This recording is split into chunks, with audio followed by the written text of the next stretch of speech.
but now real life. So, okay, so now I'm just agreeing with that. It's okay. Perfect. So yeah, hi from Berlin to wherever you guys are. Perfect.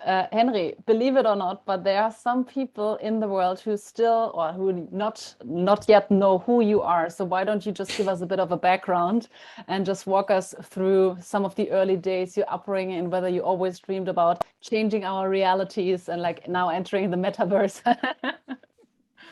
Oh, metaverse, it's a horrible word. And we actually have forbidden that in our organization right now. I think it's a bit overused. Well, yeah, I mean, I'm Henri. I'm one of the founders and CEO of Octa. You know, I think my journey was definitely influenced by just being fascinated about how people are learning, how people are you know, using technology to enable themselves, to react to, you know, changing challenges around them. You know, I am an economist by training, so I never really, unfortunately, had any technical skills to go into these things, but I was always super fascinated with, you know, bringing the potential of technology to life. And I think, you know, this is also my role in the company, obviously.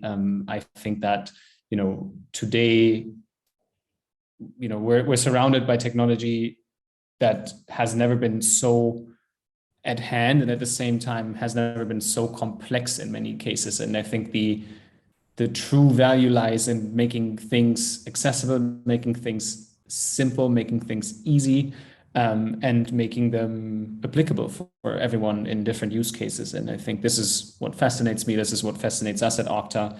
You know, we've been on this mission for 2 years, a bit more now, and yeah, it's been a great ride so far. How have you met your co-founders?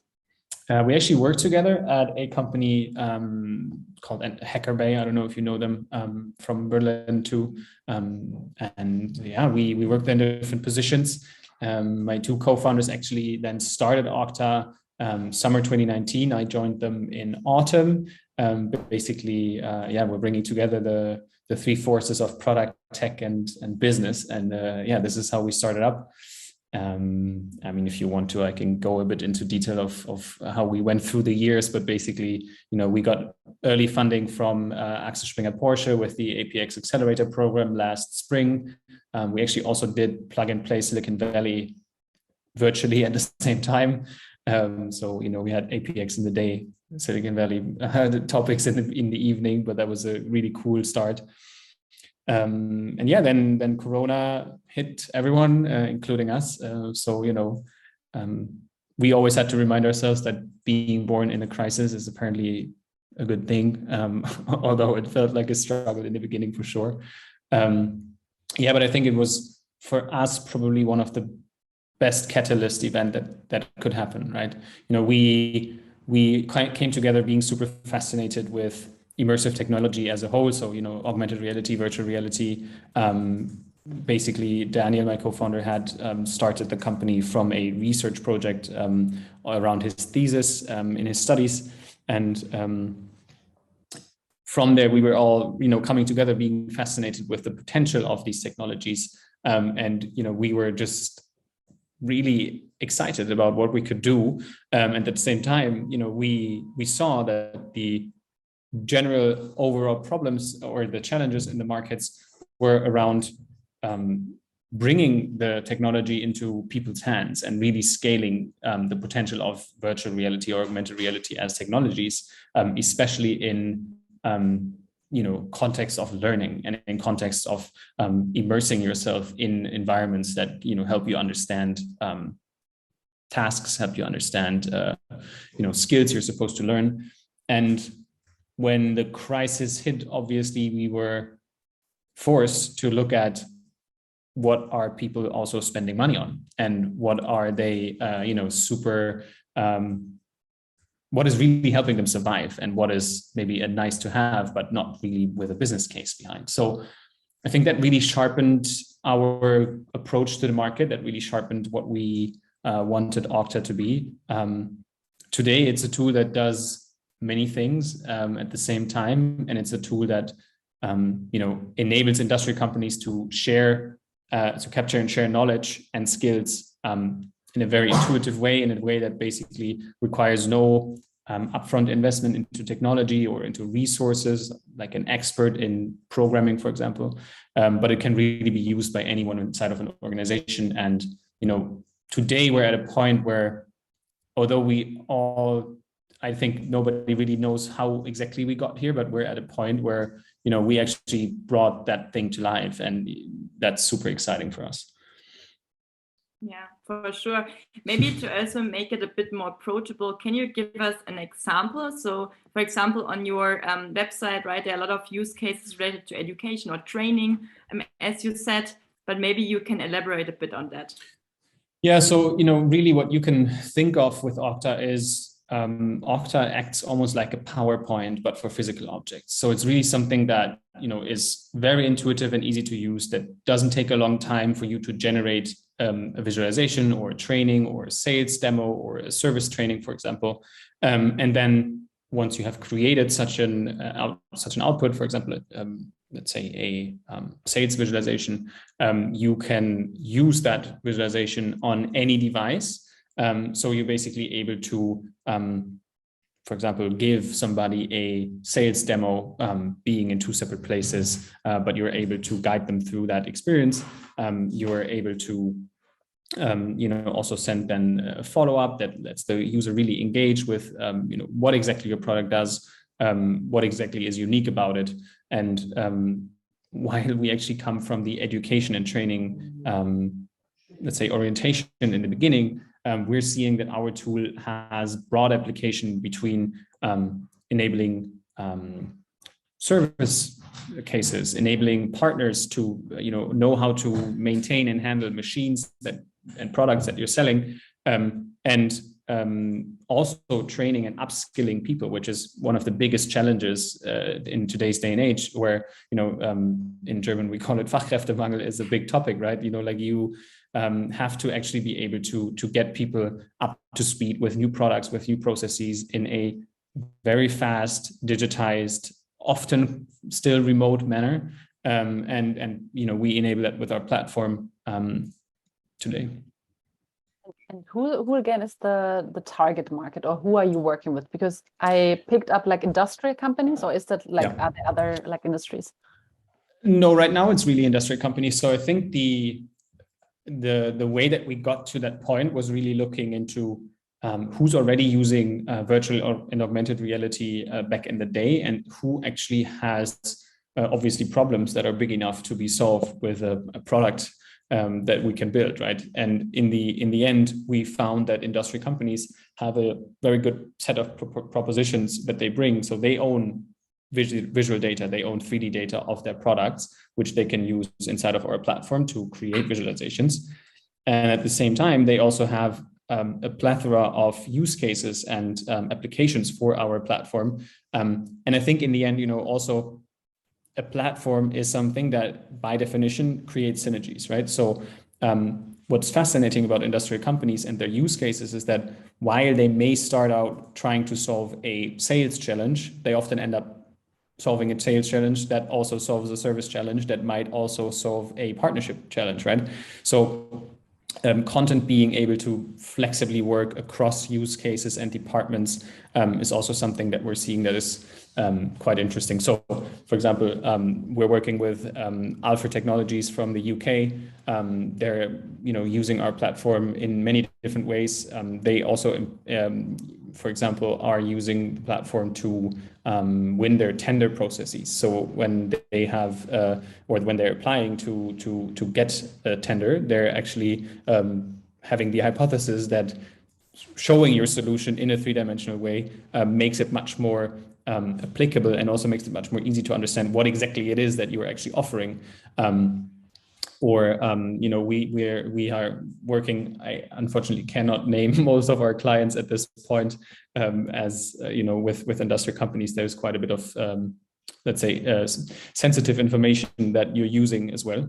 But we've seen clients that are launching products in a fully digital way supported by our visualizations, where we are seeing clients that are scaling how they enable their service partners to retrofit certain things about their machines in a fully digitized way. And all of these things work because it's important to have something that's as close to reality as possible, right? If I go on a Zoom call and I try to explain to you how exactly you're supposed to repair a machine, that's going to be horrible, right? Like I turn around and you're not going to see what's going to happen here, right? And especially talking about machines or products, it's a huge limitation of any means that you have. Or, you know, looking at video, for example, if you record something, you decide what the person is seeing, and you know, if you made a wrong decision, then the person who looks at it is screwed, right? And basically, what we're enabling is, you know, getting a visualization that's three-dimensional, that you can explore at your own pace. You can, you know, look at it from every different angle that you can think of, and in the end, you know, we see that these things are super easy to apply and understand, and in the end, that's really what you want, right? Like you want people to be able to quickly grasp what's important, quickly grasp what's going on. To this date, we would love to work with IKEA. I mean, anytime I'm assembling an IKEA shelf, I'm thinking, man, I need to get to them at some point, because, you know, you could do that so much better with our tool. It would help millions of people. Yeah, you know, like basically, you can think of it as a three-dimensional handbook, as a three-dimensional guide towards handling physical objects, be it a machine, be it a finished product. And yeah, we came there from being fascinated with virtual reality and augmented reality. So it's been a long way. But in the end, I think, you know, the true use cases will always win. You know, like the true application that solves a problem will always win. And I think that might also be what is, to this date, limiting virtual reality or augmented reality in, you know, finally having the breakthrough that everybody is promising for, I don't know, 10 years, because it's still, in many cases, just a nice to have. And it's something that not a lot of people can afford. It's something that not a lot of people can actually even look into, because, you know, like they need to hire somebody who can actually do it for them. And, you know, what we're seeing is that the way that we've built the platform is we create a very low level entry to this entire space. So in the end, if you want to look at visualization through our platform on your smartphone, or if you want to eventually open it on a virtual reality headset, it doesn't make a difference. So we've basically created a system that natively integrates into whatever setup a client has or will ever have. So we can help our clients grow into that and fulfill that promise. But by not making them dependent on anything, hardware or us, they obviously can do much more with it than just sticking to one certain topic. Was there actually a certain... Oh, no, go ahead. No, I just want to say, because I mean, this is like very interesting, also in terms of, you know, a lot of people I think are asking, okay, so yeah, what is like the virtual reality part? So I think that you are like the perfect person to give like a really good overview about also, obviously, at one hand, right, what is great about this technology, but on the other hand, also facing where we are at the market, maybe what are some limitations, or maybe why it can be a bit difficult to approach for some companies, right? So maybe you can elaborate a bit on the transition period when you actually switched again, or like switched a bit more away from virtual reality. Yeah. So I think our journey kind of led us from augmented reality to virtual reality to, in the end, a platform that simply does everything, or at least enables everything, right? So there's a couple of things that I think are fundamentally difficult for in B2B companies overall with this technology, right?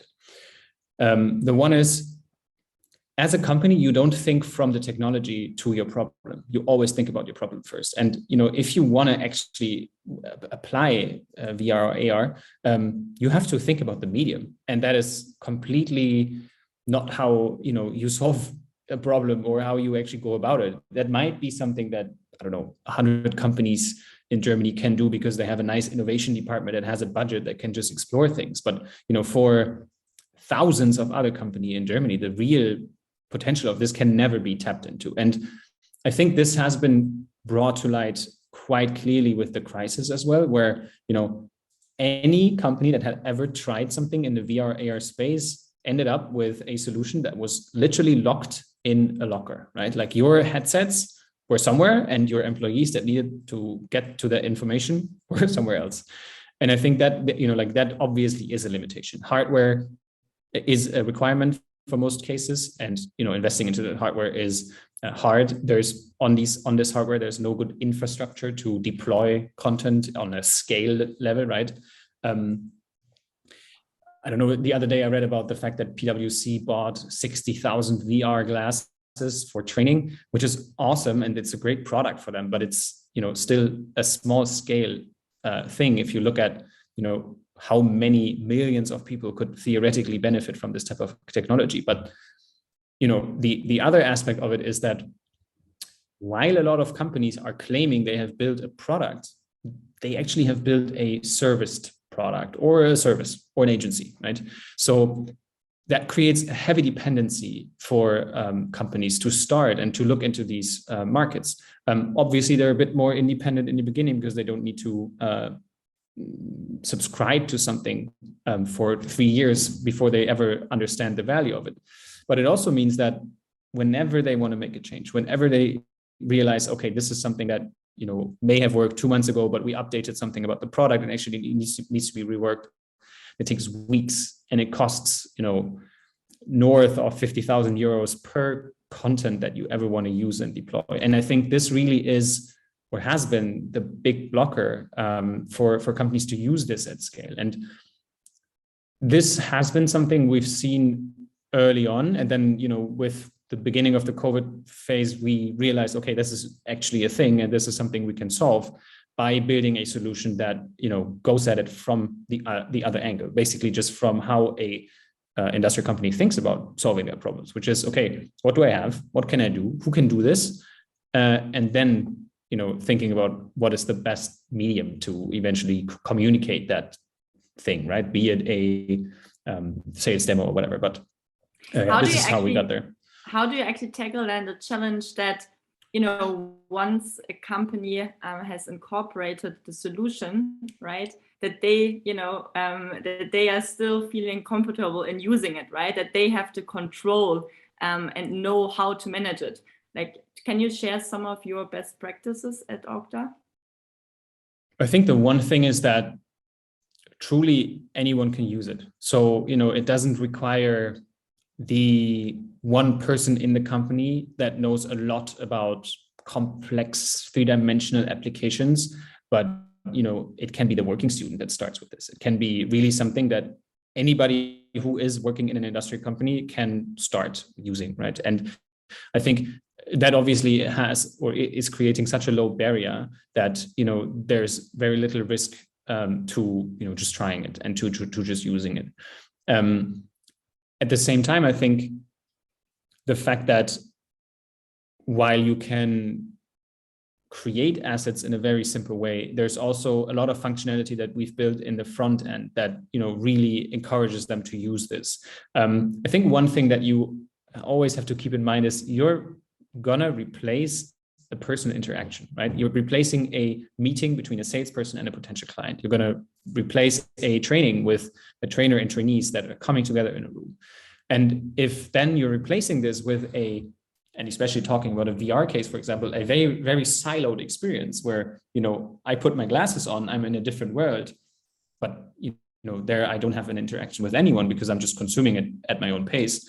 Then this is something that, while it has a great effect, I think at some point is a dull experience. And what we're seeing is that not only have we built a great solution on the back end and on the content creation side, where this is easy and really applicable for everyone, but once you have these contents, you can also engage with people in a very interactive way, in a way that really feels like you're actually very closely mimicking what would have happened in the beginning. And I think this is also how, in the end, people really like using it. You know, like people really enjoy the experience of learning with it, of you know, being taught new things with Octa visualizations, which is cool for us. one other question that came up earlier on was I would be curious, like how you win new clients, because obviously since you're targeting industrial companies like the German Mittelstand, there's so much potential there, especially with digitization. I think like COVID definitely has been an enabler, but how do you approach them? Because on the one hand, I think it could be a challenge just to convince them, okay, there's like something that like our solution could be such a helpful, solution to your problem. But like how have you tackled that in the past? Yeah, so I think that's also been quite an interesting evolvement for us. So in the beginning, we did what every startup does, where we sold pilots because we thought that's how you do it, or obviously that is how a lot of people are doing it. But what we really realized was that, when you sell a pilot, what happens is that for months, you're creating a relationship that is nothing but an agency-agent relationship, right? Like basically somebody tells you, okay, this is what I want to have, you build it for them, and then they use it, which is, especially in our case, nowhere close to getting them actually the experience of using our platform to the extent that it can be used, right? They only get the output, but that is basically like asking me, to write a nice story for you when actually what I invented is Word, right? So you need to get that in your hand. So what we're doing right now is that we have completely changed that strategy, and we're allowing our clients a free trial for 6 weeks. So basically for 6 weeks, we give them full access to the entire platform. We take them closely by the hand, and we basically say, look, we're convinced that this is something that you will understand when you touch it, and you will see the value of this in these 6 weeks. We also encourage them to create as much output as they can. Basically, whatever they create in these 6 weeks, if they decide to go for a rollout with us, they can use for free for half a year. So we try and encourage them to create as much as possible, to create as much value as possible. We have found that to be much more efficient and to be also a much quicker process than trying to get into a negotiation of what do I get for 6 months? What needs to be paid for that pilot? Who pays for this? Understanding what it can do and how well they can already use it is really what we want in these 6 weeks. And this is also something that we saw that accelerated our process or our progress with clients quite a bit.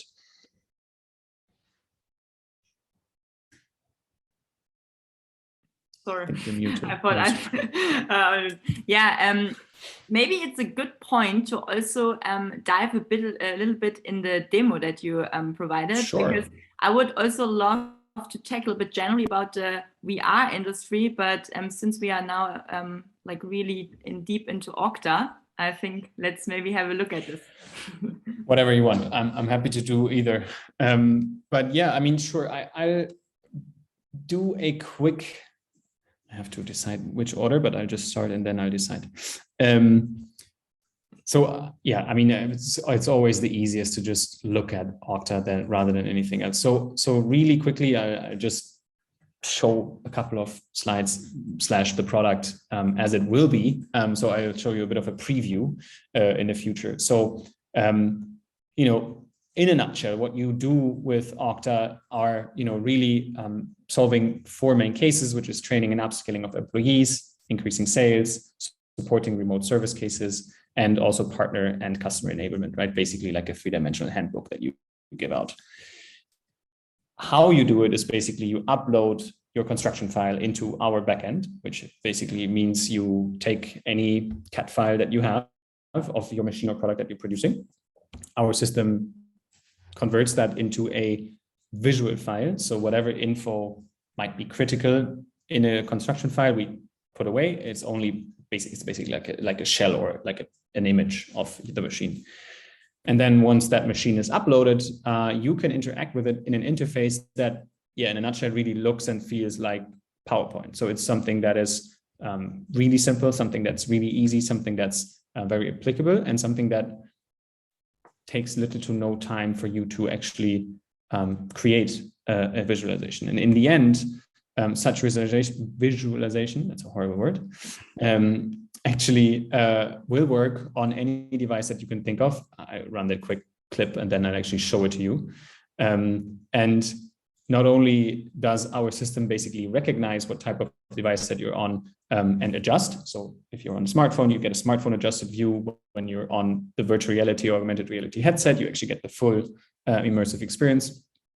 But you're also able to interact on these visualizations, right? So actually, I'll show you. Somebody already sneaked into my visualization here. I'll show you how exactly that works. So with this visualization, and I actually show you where it's coming from in the beginning. Let's imagine we're in a situation where I'm training you on this. So you probably all experience how horrible the experience of me just sharing this screen right now is. You know, it's probably lacking. It doesn't feel nice. It looks odd. Maybe if you have a bad internet connection, you don't see anything. So what's super important is that you also actually can follow me on that visualization, right? So in our tool, we've created a very easy way to jump into a multi-user session in the front end. So you just simply click here, you copy the link, you share it with everyone. So you guys will now get this link here on the chat. And you can just click this and you will basically be joining me on this visualization. This is a training. Well, we created it in the midst of the COVID pandemic. It's actually how you maintain a ventilation machine. I mean, we thought it's good to show people that and to also show potential clients what they can do with our tool. And what you see now is that you can basically interact with this. You can go through it, you can freely move around and look at this visualization. But whenever I, as in this situation, the trainer, want you guys to focus and to follow me, I basically click on Start Live Moderation, and now I'm controlling your screen. So basically, you guys should see that, well, basically, your model is moving around without you touching it.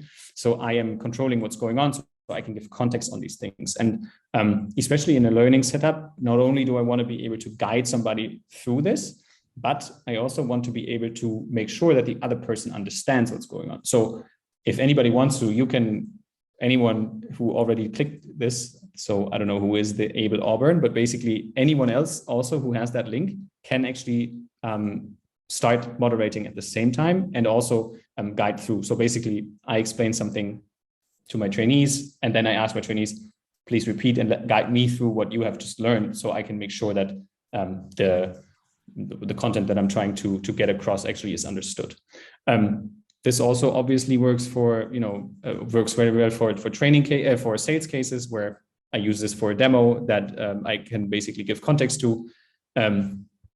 And for example, also, if I want to explain to my partner or to my customer how exactly they need to, in this case, for example, replace something, this is a very easy way to not only give them something to consume, but really interact on this. So how is this created? Right now, it's a process that is still a mix of a 3D tool called Blender. It's an open source tool that we basically created a protocol for how to create animations on top of the model. So our clients upload the model in here. They get taught by us, typically takes about 2 to 3 hours, how exactly to store that information. So for example, in this case, you see something moving here, and all of these steps are stored in the model. And once you have created all of the steps, they don't need to be in any order. You simply upload them into our manager tool. And in the manager, you basically have an editor interface. So on that editor interface, you upload the model. You will basically see the static parts. So the stuff that doesn't move, you will see here. You can make it look pretty. You can make sure that it's in the right position. And then all you have to do is you simply add the different steps that you want to combine to, show a certain process. So I think I try and find the step that I just showed you. I think it's this one. Yeah. So basically you then, and any step that you want to add, you choose how it's shown. You can choose what type of animation it is. So is it an animation that is interactive? So I need to click on it, or is it just a simple animation? Or is it, or is it one that is transient? So one that plays once and just moves on. And then basically all of the steps that you have seen stored, our system recognizes, and you can basically link them to every step. So if I click on step 12 now, it will be a different step, step 5, step 10, and so forth. So basically anything that I have already created, I can combine in any way possible into an instruction. You can also add text to it, and you can add an audio layer. So basically you have 3 different ways of communicating the information. By doing so, you have a very quick and easy way to create these instructions, these visualizations. And then once you're done, you click publish, and our system generates this link. And from that link, you're taken to the experience that you've just seen. So this is the flow, how you create these things. And then you've already seen what's going on in the front. So this is something we can teach to clients in a couple of hours. This is something they can really easily apply. And as you've already seen in the screens that I showed before, in about 2 weeks, we're actually launching the first fully no-code environment for this. So not even any training involved when it comes to how to animate things or how to store them. So, we believe in the fact that this needs to be no-code, or at least low-code, for this to actually have scale, for this to work for as many people as possible. It needs to be something that's intuitive. It needs to be something that's easy. In the end, it really needs to be the way that PowerPoint works today, right? It needs to be something that anybody can use. It needs to be something that's super quick. And once I create this visualization, it also needs to work everywhere, right? And I think this is where we're at today. This is something that sounds very logical today. We got there from being super fascinated with the potential of immersive technology. Today we have a platform that also works on these things, but in the end, I think today almost none of our clients are really using VR in a productive environment. It's always a super nice showcase. It's always something that's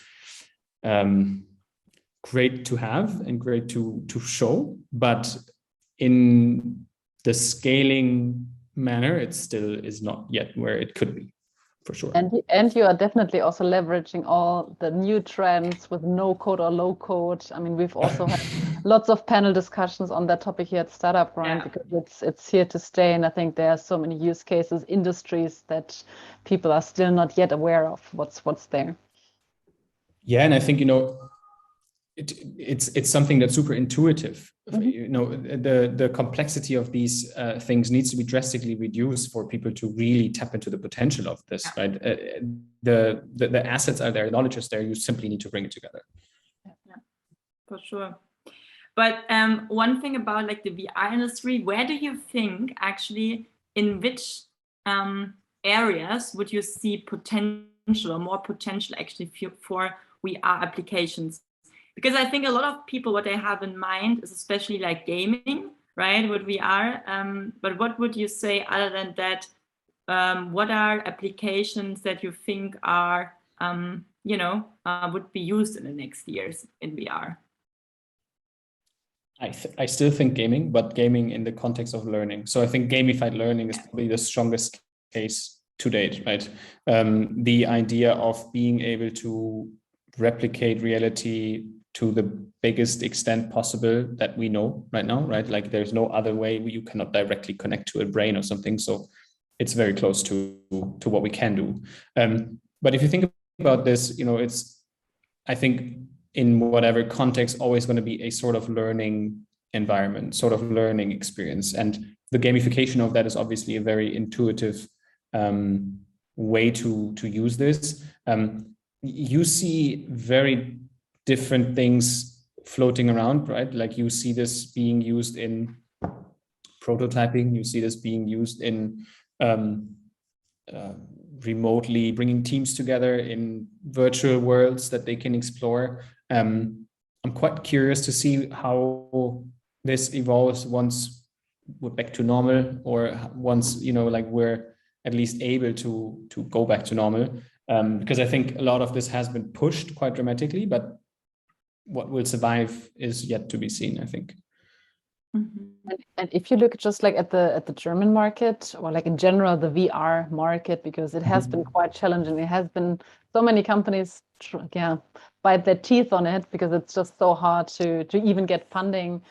How do you assess the status quo of where we are in terms of VR? I already mentioned the metaverse at the beginning, because there are new worlds now popping up. But what's your assessment of where we're at? I mean, from a company currently in fundraising state, I can tell you that if there's anything that investors are scared of, it's mentioning VR, AR to them. I think a lot of people have been scared, scarred, sorry, and maybe scared as well. I think that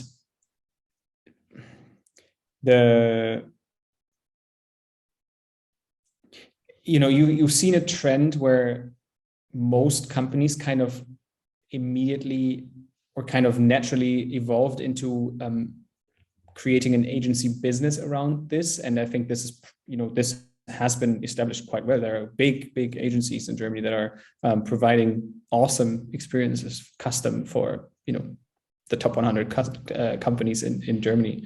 But I think the really interesting thing is also to see who will be able to serve the rest of hundreds of thousands of companies in Germany that can work with this technology and that can leverage this. So I think there's probably a couple of players that are even quite big already, like Real World One, for example, that works with very well-established companies on large projects.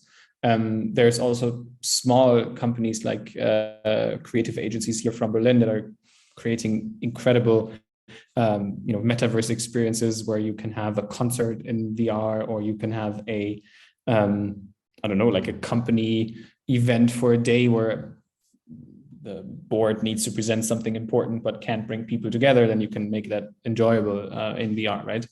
And I think there's also quite a big use case around this case of metaverse, whatever you want to define that. But I think whenever the kind of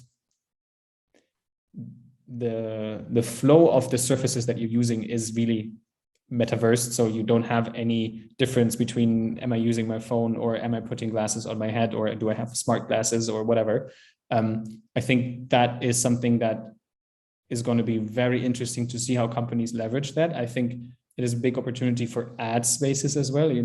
Think about the fact that nobody has yet explored how to properly position themselves and sell ads inside of the virtual reality world. But if that is something that picks up, I think it's a huge market. The scale of the ad market itself is crazy, and I think nobody really started doing that in the VR B2B setup. And again, as always, the B2C leads that. It's a tool that has initially been built for fun, that's been initially been built for gaming, and then people realize you can use that for other things. So I think whatever we see next, maybe companies can build NFTs and sell them on the metaverse. I don't know, but will be fun to see what people come up with, because I think in the end it's a blank sheet. You can create anything on that really interesting device and on that really interesting base level of experiences. But I'm going to be quite excited to see what people come up with, because that's going to be interesting for sure. I want to actually for sure want to try out VR glasses on a roller coaster. I think there's one in the holiday park. Yeah, I've heard that. So let's see how this goes. I think, by the way, this actually has been another big blocker for making VR accessible, because it's not for everyone. Like anyone who's ever had a VR glass on their head, you get dizzy real fast, and you always have to think about what you're doing with this, right?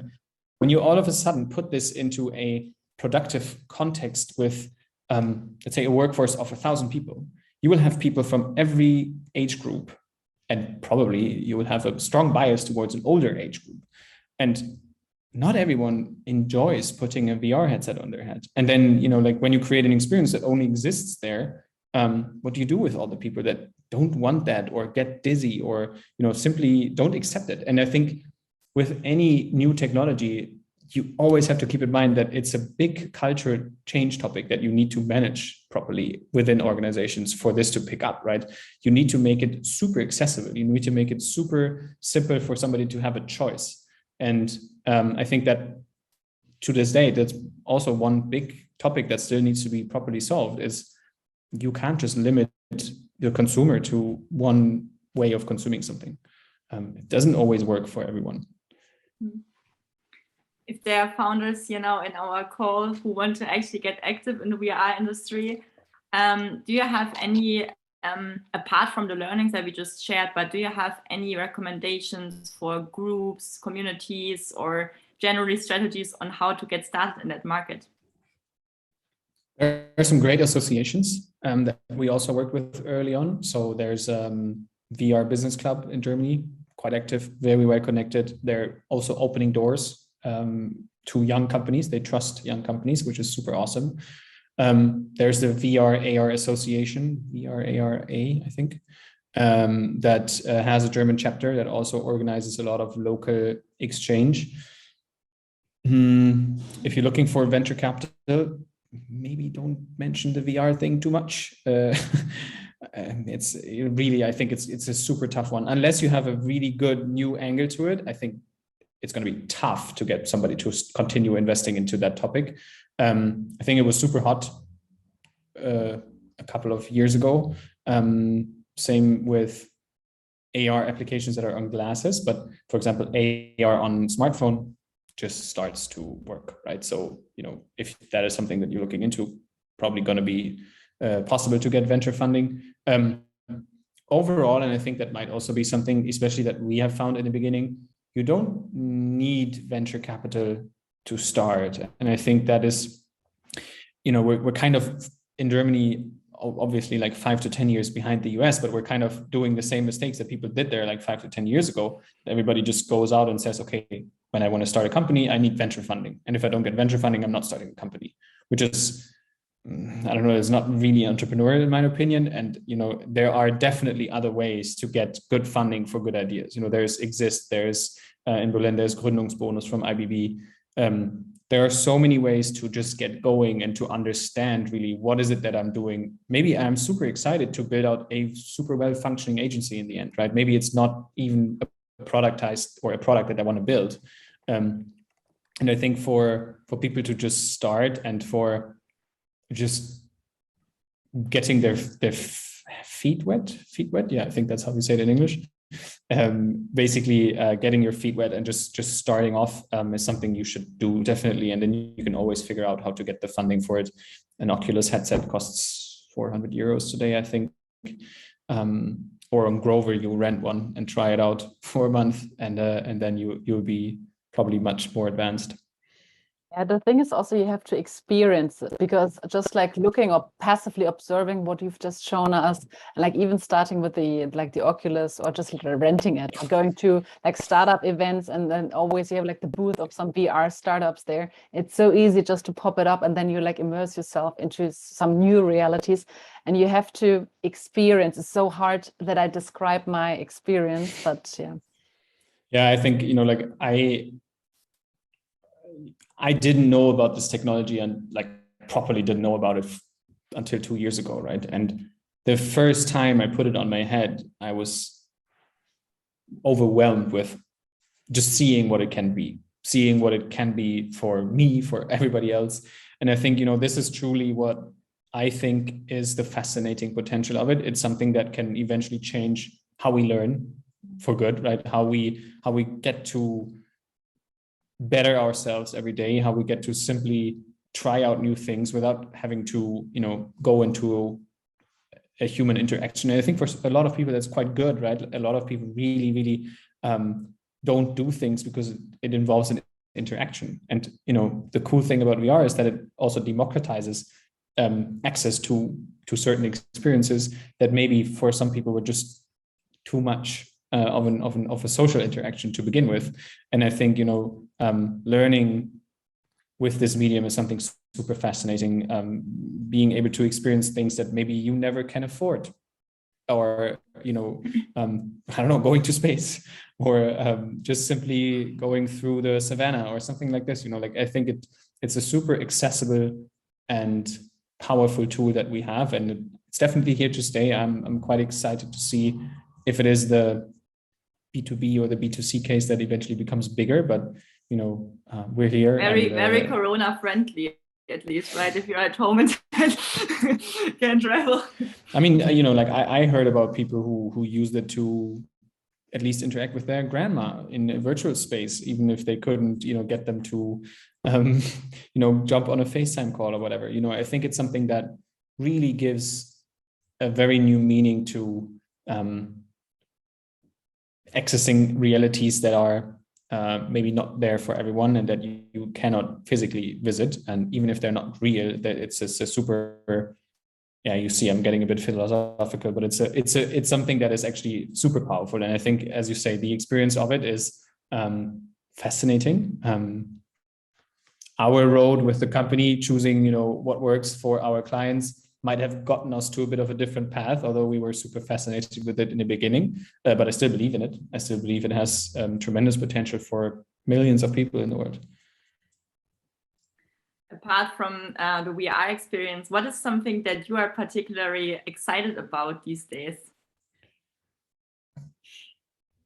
NFTs. I think it's a crazy new trend. Obviously not for pixels, but if you think about, for example, the application of an NFT towards property, I think that's a completely new way of ownership for creatives to, I don't know if everyone in the round knows what it is, but basically for example, a creator of some asset, maybe a creation of an experience in the metaverse, for creators to actually participate in the success in a very transparent, very unchangeable way.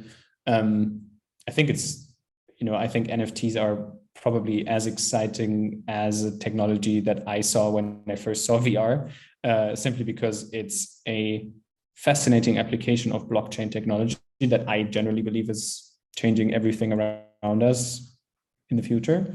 And it just shows how with great technology, you can build amazing things, and you can actually, give people today more so than ever access to new experiences and to new and great trends. Maybe also just like one other thing. Obviously, we also like shout out to those people who joined us. If they have any pressing questions, they can also unmute themselves and just pop in or just put a question in the chat. But what would be like, obviously there's so much change going on. What would be your wish, or like the change you would love to have or like see in the world when it comes to like everything adaptability? What is the word? Adaptability? Or like how adaptation, like how people adapt VR, especially when it comes to new learnings. I think a fundamental difference between the Western world and, for example, Africa, is that we always have to go through these very painful evolutions, whereas younger economies, if you want to say so, have a tremendous opportunity to just leapfrog into certain things. And I think we should actually look at these types of continents as to perfect playgrounds to get these things out at scale. I think that a country or an economy that can start from scratch or kind of start with a clean slate, they have a huge opportunity to actually adopt such a technology in a much faster and a much more broadly thought through way as well. And I think the attention should go into these countries because they have amazing potential to really unlock the power of this new technology. That's also the economist that is speaking there. Just looking. Because also obviously what you've mentioned with like leapfrogging technologies, like even going to Indonesia, which is now the biggest market of like play to earn, like adapting NFTs and just like new hot trends. Because if you're like on your phone and you get paid to play in the metaverse or like some virtual games, it's fascinating. Yeah, or I mean, if you just translate that, maybe you even get paid to learn, right? Like get paid to get better at your job, get paid to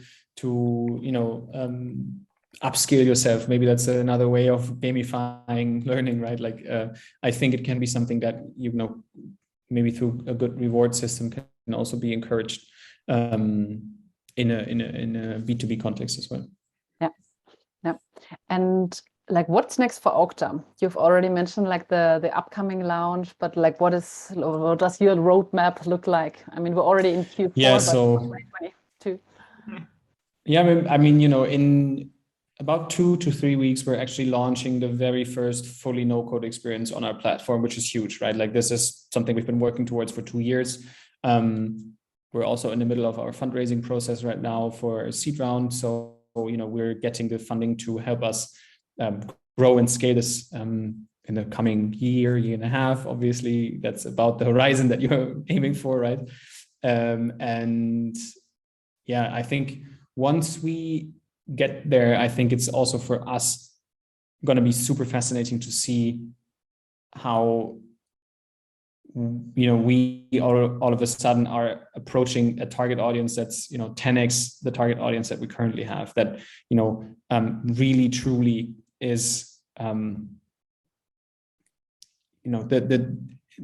alternative to PowerPoint as it is today, right? Like, this is truly what we're competing against, although it's a big thing. But we believe that with our product, we're able to create a true alternative to an outdated asset, to a method that is as far away from reality as possible, that doesn't really trigger people to be creative, that doesn't really trigger people to create outputs that are efficient as well, like that people actually understand. And it's going to be super fascinating for us to see what people end up doing with our platform. And I think you kind of give away control at some point, and just give it into somebody's hands and be like, hey, go nuts, do whatever you want. So that's going to be exciting for us to see. Are you also planning to actually publish the no code application on the website as a demo, same as you just showed? Absolutely. Yeah. I think, I set a reminder in my calendar to check it out, because I'm a big fan of the whole space. So for sure, obviously, for us, that also means that not only do we have to go out and tell people about Octa, but eventually, we want people to find us, and we want people to look at the product and go like, wow, I want to try that. So yeah, from, let's say, 4 weeks on, you'll be able to go on our website, log in, and just try it. And, you can just visualize whatever you want. Sounds good. You just also mentioned that you're raising your seed rounds. Do you have any tips, some general recommendations for fundraising? That's a broad question. General tips for fundraising? Or what to avoid, probably. Yeah. What not to do. So I think you have to be quite conscious about when you do it, in terms of, you need to be, the company needs to be at a point where creating that kind of friction makes sense, because it creates a lot of friction. It takes much longer than you think. It's a process that is great on one day, super frustrating on the other day. I mean, basically like any entrepreneurial journey, but times 10, because your existence depends on that. And I think when it comes to choosing investors, I think maybe to speak about that, because it's public information anyways. We had APX join us really early on. We also managed to get investment bank Berlin Brandenburg Ventures, so IBB Ventures, as the second VC that invested into our pre-seed round back in October last year. And choosing these types of partners, choosing these types of people very wisely is key, because in the end, you want somebody who understands what you're up to. You want somebody that's next to you when you're battling your battles, and not somebody who stabs you in the back when you're not performing correctly, right? And I think this is super crucial. There is a big part of founder due diligence with a VC, while they always why this idea of due diligence with a VC seems like something that's one way. I don't think it is at all. And you need to be very ready to ask the right questions, because in the end, you're selling part of your company. It's everybody always celebrates, hey, cool. Gorillas the other day was like, hey, we raised a seed round. We raised a Series C round at whatever valuation that somebody came up with. And, cool. You again sold your company, right? And you're selling that to somebody else, and you giving up control. And I think this is something that, it's a great way to build your company. It's a great way to grow your company, but it's something that you need to be very aware of, that it's, you're losing control, and you need to be ready to do that, and you need to be ready to manage that. Then it's something that helps a lot, but you need to think about that deep and hard, I think. Perfect. I don't know if that helps anyone. I think like what would be also the, like, just in general, the best way to get a hold of you or to connect with you, like probably on LinkedIn, Twitter? Yeah, LinkedIn. I'm just a consumer on Twitter, so you would probably never really reach me there. You responded but quite quickly, I have to say. You were one of the first ones. Yeah, no, I mean, I'm doing a lot there in terms of consuming information, but I don't put a lot out there. So if you want to reach me, reach out on LinkedIn, reach out via email. We can happily share that here. Yeah, come by our office. We're on Torstraße 75 if you want to check it out. So Nice. we're always here. I'm always here. Cool. Also, Arjun had actually posted a question. He sent it to me, and I'm happy to actually share it. And he just asked how you think about AR and VR or NFTs for climate-related apps. Wow. Wow, I would need some context there. Generally speaking, wow, it's hard without context. I don't know what exactly would be the context of AR or VR in the climate-related topic. Or maybe, Arjan, we can also unmute you to maybe elaborate a bit on that. That would be awesome. Yeah, right. let me just... I mean, if you open Arjun, let's just like feel free, or just post the question, right? With a bit of context. Also, other than that, also Scott messaged me. Perfect. Go ahead. There he is. Okay, thank you. I was in my living room, so I wasn't really able to present. But the context of the question is I'm developing some in sustainability, and AR is a part of it. And for climate, like building-related climate information could be a nice addition as NFT for climate, like the carbon emission or stuff like that. I think there's a lot of playing field possible to work on in the future, because climate will be one of the main factors in our society for the next decades. So I was thinking what your thoughts would be on that. Can you elaborate on the angle with the NFT? Do you mean about then an AR experience in a building being an NFT and deployed on your app, or how exactly do you think about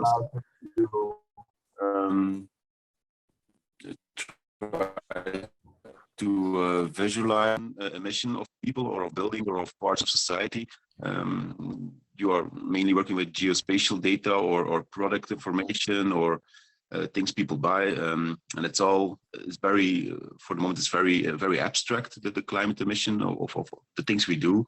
And I think AR and NFTs could bring it a little bit closer to us, and actually see that the clothing we buy is actually has a carbon content or stuff like this, or the building we buy has an built emission of 50 tons CO2 because of bricks and the cement and stuff like that. It's more in that direction.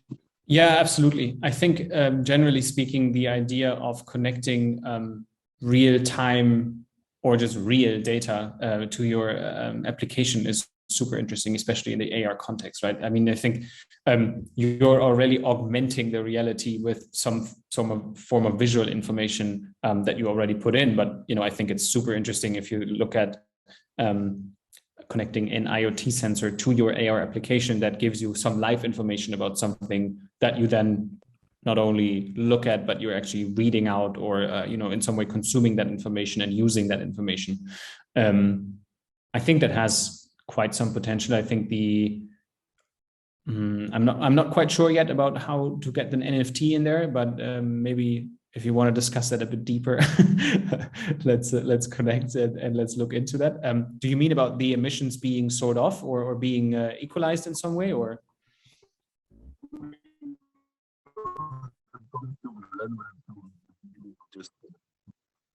No, the actual emission or the historical emission things, and per building show like the volume of the heating cost, and then CO2.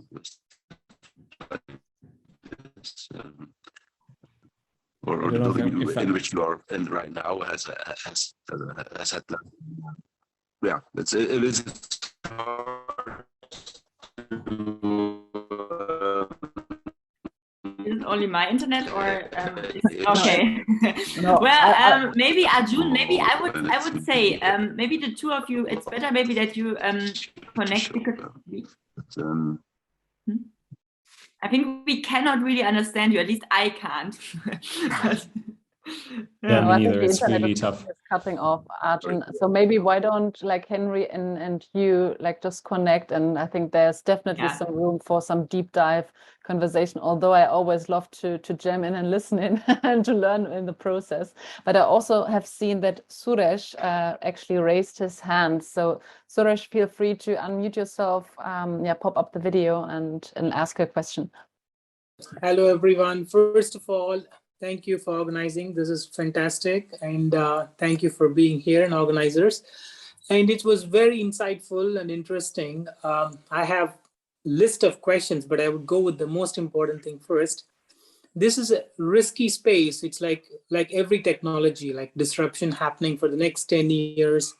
And let's get this personal. Maybe it's a personal question. What was that one thing which you saw? My first experience of VR was I had the glasses and it's like Himalayas. So that was my first experience. What was your first experience which was so convincing that you said, this is it, I want to go. This is my calling, or this is my next 5 years trip. Let me risk in this space. What was that thing? I think that's actually a fairly easy question. So I joined the company a bit later, right? So basically there was already a prototype, and the prototype was actually the result of Daniel's work with a cancer research lab. And what he had built was a way to assist the operations in the process of analyzing and dissecting DNA. And it's a 100-step process that, without the application that Daniel built, involves the person who has to do it defocusing. So basically they cannot just do their work, but they always have to look at a paper and tick something off. And that resulted in big mistakes. And basically any mistake in that 100-step process that would take an hour means you have to start at square one. So when I saw that, and when I realized, holy shit, this means that, you know, for example, in science, you can make sure that people actually are faster at you know, getting research out. That is super critical. It can really decrease the rate of errors that people make in mission critical work. And that was the very first thing I saw. So I was like, holy shit, that's impressive. And then the second thing that I saw was the work that Daniel and Elias, my two co-founders, did with Siemens and KUKA, which was just a showcase, but it was basically a way for humans and robots to interact via augmented reality. So there would be a live connection between an automated guided vehicle on the shop floor, and you could reprogram it in real time through augmented reality with a smart glass. And I saw that, I was like, oh, wow, holy shit, how did I not know about this? This is insane. Like, just look at the variety of things that you can do with this. So yeah, this was the first two things. And then obviously I knew Daniel and Elias. Context about Elias, he's literally the smartest person I know, because he's a member of Mensa, and it's insane to work with him for the last 2 years. And you know, Daniel, anything you see in touch within Octa is coming out of Daniel's brain. So I was lucky enough to be asked to be their co-founder, if you want to put it this way. And you know, I saw that opportunity and I realized, okay, this is what I wanted to do. Great, thank you. And yeah, so I get a chance for the second question. Maybe it's more. The biggest challenge here is the hardware, right? So Facebook is investing a lot of money. Microsoft is investing a lot of money here. That could be a fantastic space. The presentation part which you shared with us was the immerse experience is lost here. Mm-hmm. The main reason for this, the hardware is like we get the immerse experience. The whole immerse experience we had to lose now when we were showing it. A company or a B2B customer can come to you and say, the 6 weeks magic number, maybe you made a decision with that. 6 weeks, he says, fine, I try it. And from the 6th week till the 6th month, they have to pay you, or they say, I want this, I want this, I want this, I want this. And then after 6 months, they say, okay, it was not a need for the hour. Thank you so much. We had the experience. It was immerseful. I don't know how they call it. How do you go about this part. Yeah, so I think obviously this is why it's great for us to have started out with an outbound sales strategy, right? Like we go out and we identify the cases with the client. So we target the person inside of the organization that is a head of sales or head of service that has a budget, has authority, and has a problem that they need to solve.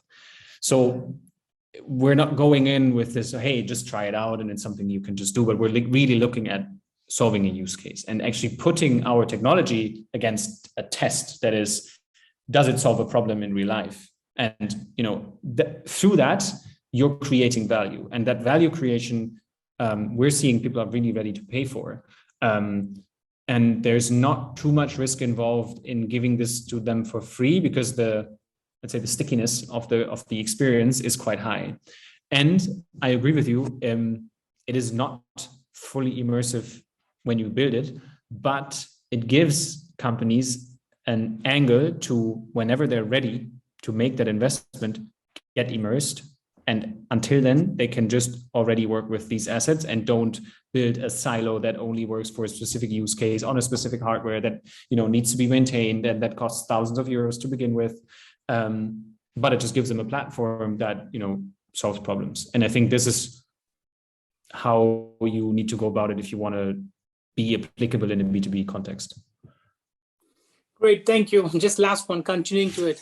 How are you planning to scale, and which is your top number one sector? Like health was your thing, which you dragged this yourself into this, and that could save lives, or what you exactly spoke about. I'm pretty sure that there's so many operations or the doctors, the human manual error could be corrected.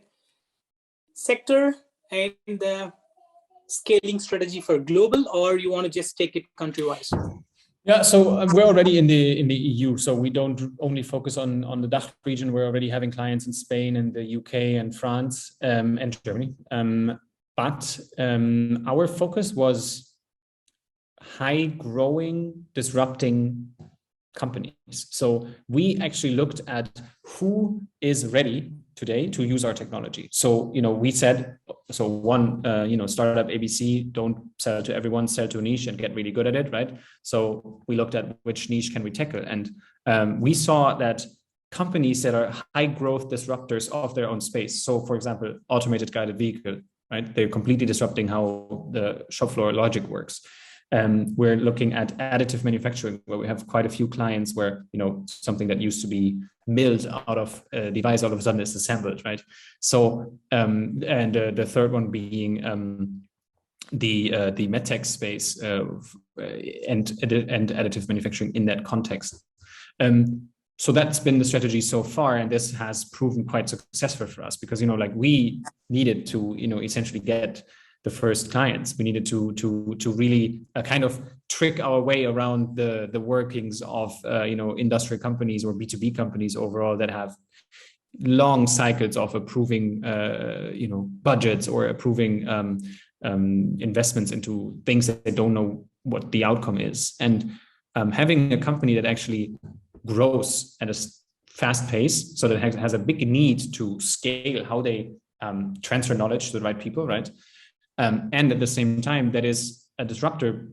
That means typically they're younger, and a younger, not so established company really is ready today to work with our tool. And that's been the strategy so far. How we're going to scale, we're going to mostly invest into marketing. We've not done anything there. So basically setting this up, creating some good assets as well that really help us sell. And the other thing is partnerships. I think one thing that we have found to be super powerful is that not only can we directly sell to our clients, but we can enable other people to build a business model on top of our platform. So the agency that would work for our client can actually be our client towards that client, right? So this is the other thing that we're building out. Great, fantastic work. And I've seen the awards on your website, 3 or 4. Good job. Thank you. Henri, you have won some new fans yet around. Suresh, out of curiosity, are you working on something in that space right now?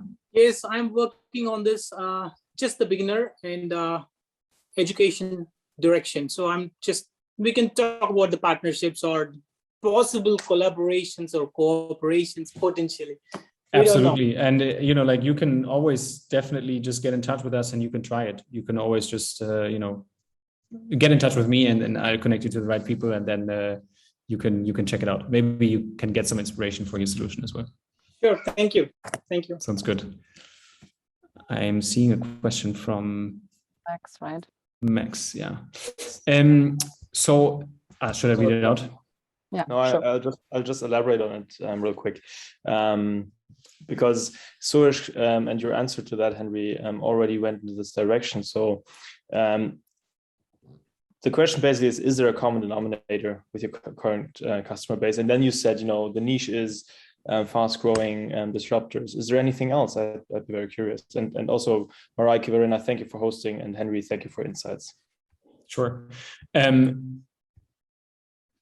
I think, interestingly enough, you know, we came from an angle where we wanted to build a great training tool, but we didn't really understand what training meant. And what we're now seeing is that we actually are building a tool that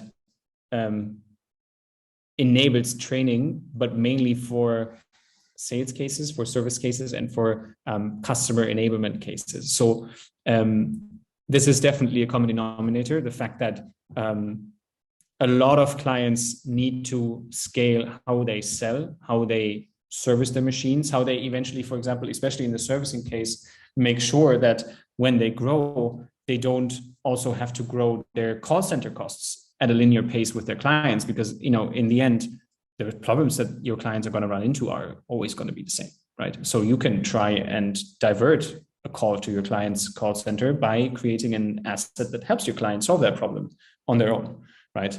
And the last thing that, you know, definitely is also something that is quite interesting that people are looking at long tail is kind of the 3D manual, the 3D handbook, right? Like everybody knows that the handbook experience sucks to some degree, but it's the best thing they have. But looking into our technology to eventually bring that to life and bring that to, or create an asset around it that is engaging is, yeah, really something they look into. Okay, so young disruptors, fast growing, that are sort of dependent on a handbook. Yeah, if you want to sum it up, that's been the strategy so far. I think, you know, we're in a very comfortable situation where from the beginning on, we could have tackled anyone inside of our industry, right? So as a startup, you try to go about it with a certain strategy, right? It's our go-to-market strategy. Our go-to-market basically is find those early users, find those people that are ready to work with our platform, that help us understand what we need to do in order for this to be repeatedly working for a lot of different use cases, right? And eventually you come to a point where you realize, okay, I can give this product to a different company and it works for them the way that it worked for the company before that, and I don't need to add a new feature. I don't need to make any changes about it. So what we did in the past is a strategy to get to product market fit, or at least to product readiness that scales, right?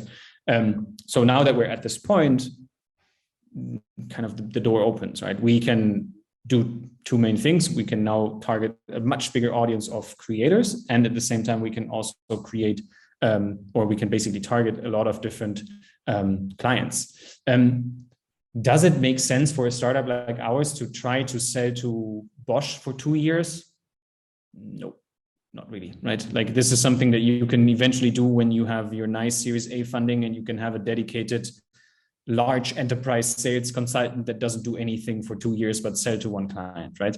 But for a startup to survive, that's not a good strategy in the beginning. My impression was that you have a dedicated person trying to sell to IKEA, but oh yeah, that's me. And I do that whenever I have some time. But yeah, I mean that would be awesome. Yeah. If anybody knows someone in IKEA, I'd be happy to speak to them. I am sure I have a great use case for them. But yeah. Again, thank you to all. Thank you very much. Thanks, you. Max. I also had like Scott actually posted to me a question. Scott, like just your chance to also unmute yourself and ask it yourself. Otherwise, I'm also happy to ask Henri. Because he mentioned, can Henri pinpoint the one thing that is holding VR, XR back in the general population? Is it bandwidth, familiarity, technical expertise, etc.?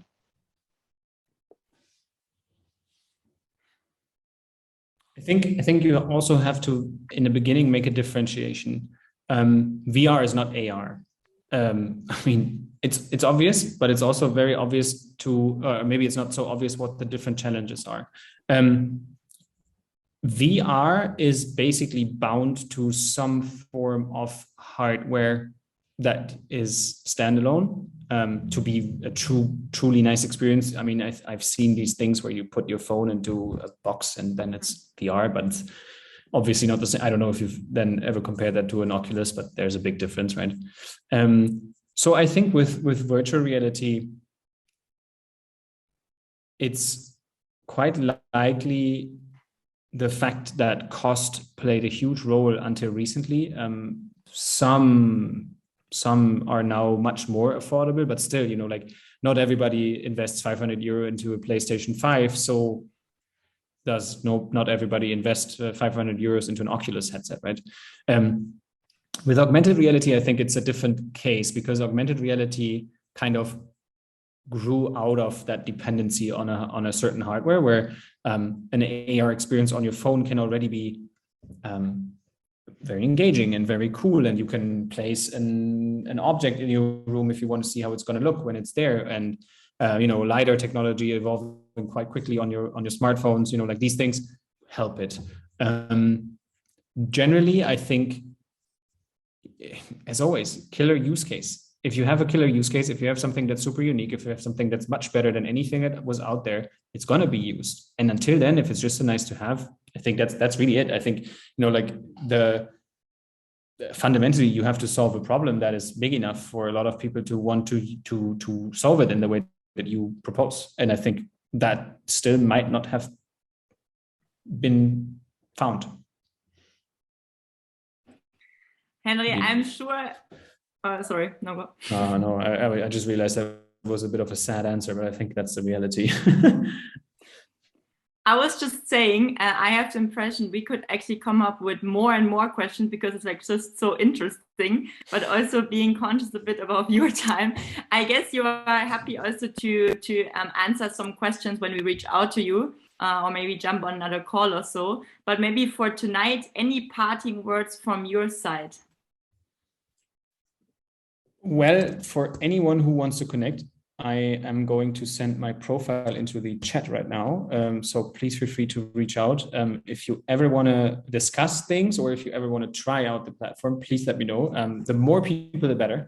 You know, I think maybe also if you're looking eventually to work for us, look out for new positions that are coming up quite soon. So we'll be growing quite quickly in the next months.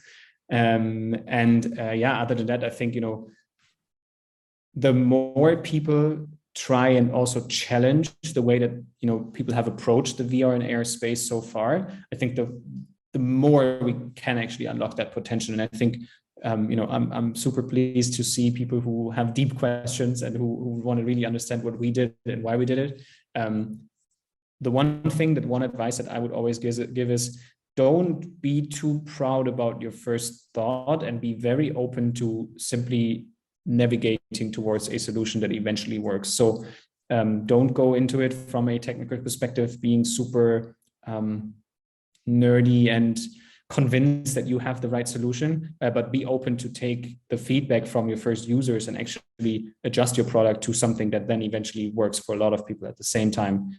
That's a tough process. It hurts. It hurts your pride, but it's what eventually gets you to a certain point and a certain point of readiness with your company for sure. Yeah, here. Perfect. If there are not any other questions, then yeah, please guys join me also in thanking Henri for spending a nice evening with us. So hopefully that will be continued then soon in person in Berlin. Also guys, if you have any other questions when it comes to legal issues, Sebastian is the man, like from the BMH team. So he has also been our advisor in some cases. So I can like speak from all my own experience.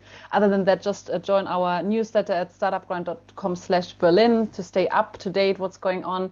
The next event is going to be on 16th of November with Florian Brandt from Atai Life Sciences. Everything is going to be about mental health and psychedelics. So different topic, but also very fascinating and growing market.